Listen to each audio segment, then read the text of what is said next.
Hi there. I want to tell you the story of Roberto, a 62-year-old man who had one passion, dancing with his wife, Sonia.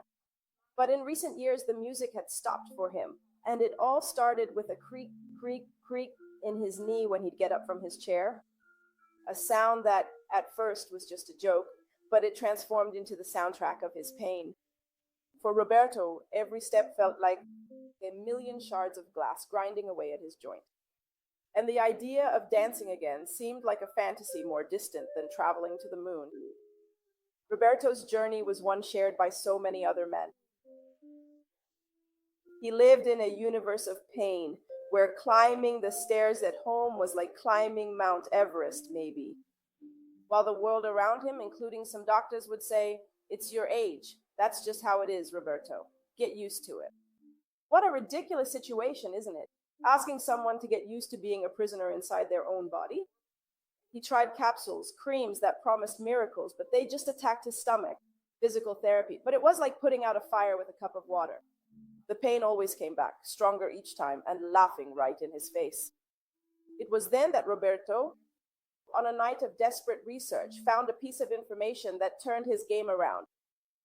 What if the fire in his knee hadn't actually started in his knee?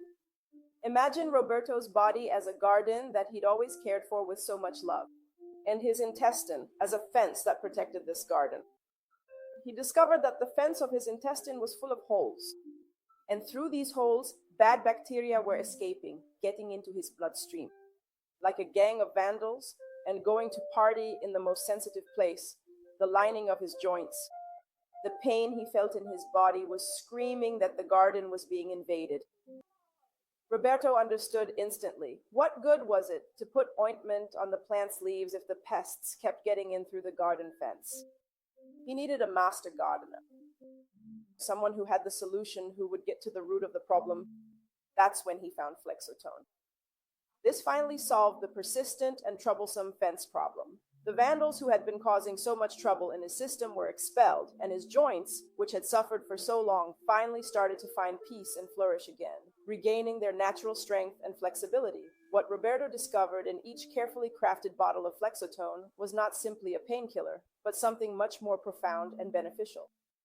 It was a toolbox from nature, with ingredients that act like a kind of cement, to seal those gaps and flaws in the intestine.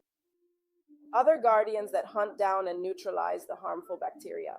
Where there was the chaos of the inflammation that paralyzed Roberto, the Flexotone formula worked to restore order and balance.